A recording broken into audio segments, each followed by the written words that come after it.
আমি নিজের থেকে বলছি, আমি মানে মানে নিজের থেকে টাকা লাগিয়েছি, which came up, which was recovered. সেটা তোমার ক্ষেত্রে হয়েছে, এরকম প্রচুর মানুষ আছে যারা কিন্তু শুনি যে ট্রেনটা সেটা ঠিক মতো করতে হবে না, চলেনি। আরো 10টা লোককে করতে হবে, আরো 100টা লোকজনকে করতে হবে, তারপরে কিছু চেঞ্জ হবে না। না করলে, ফর এক্সাম্পল দেখো না, দিল্লি চুটিয়েছে হয় নাটক।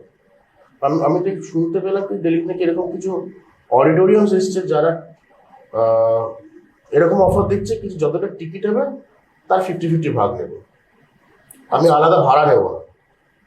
দ্যাট সাপোর্টিং থিয়েটার, সাপোর্টটাও লাগবে না, হুম। তো সাপোর্ট তো লাগবে ফ্রম বিগ তোমার কাছে অর্গানাইজেশনস। তোমার কাছে গুড অ্যাক্টর আর ব্যাড অ্যাক্টর যদি কোনো ডিফারেন্ট বলে, কি মনে হয়? সেটা তো অডিয়েন্সের পার্সপেক্টিভ।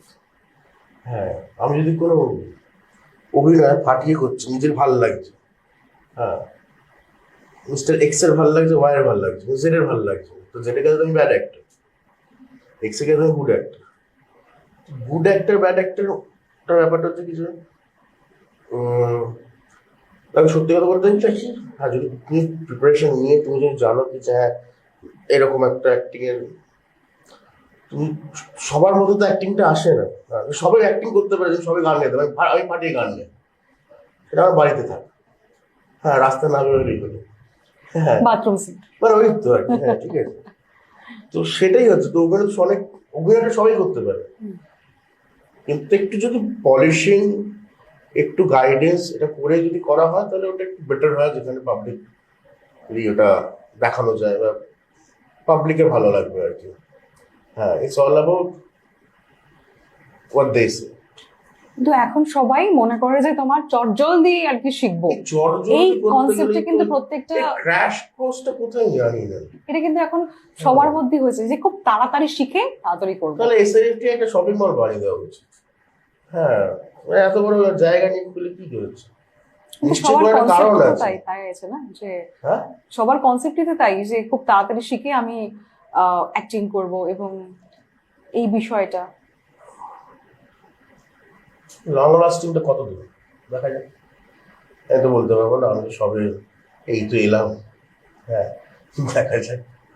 আচ্ছা, তোমার এটা কি মনে হয় যে কোনো অ্যাক্টর ধরো একটা লিড ক্যারেক্টার করলো, করার পর খাও, চ্যানেল ভালো চাটা থেকে বানিয়েছে। চ্যানেল থেকে একদম চ্যানেল থেকে ধরো হয়তো তারপরে সিরিয়ালে চান্স পেলো না, তো তার মধ্যে কি কোনো ডিপ্রেশন বা স্ট্রেস তোমার কখনো এরকম না হয়েছিল? দেখো, হ্যাঁ না, জিনিসটা হচ্ছে কি যে একটা জিনিস হচ্ছে সিরিয়াল করলে তো একটা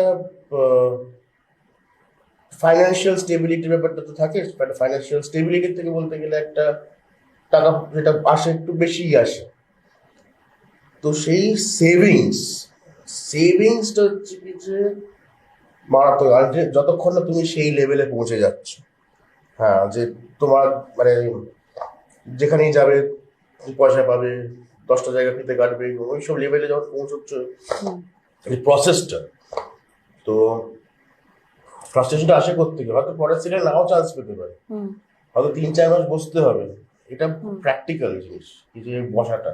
হুম, হ্যাঁ, তো সেখানে 3-4 মাসটা কিছু একটা করতে হবে, মানে ক্রাফটের প্রতি কিছু একটা করতে হবে, কন্ট্যাক্ট বাড়াও, ক্রাফটটা ডেভেলপ করো, হুম, অনেক কাজ থাকে। হ্যাঁ, হুম, ফ্রাস্ট্রেশনটা কোথায় হয়, এই যে খরচাটা করে ফেলে, এই এখন যে টাকাটা ঢুকছে, এই মাসের পর মাস কাজ চলছে বলে টাকাটা ঢুকছে, এই খরচাটা হচ্ছে, যত খরচাটা কিন্তু একটা হ্যাবিট, আর সেভিংসটাও কিন্তু হ্যাবিট। এবার কোন হ্যাবিটটা তুমি চুজ করবে, that is up to you.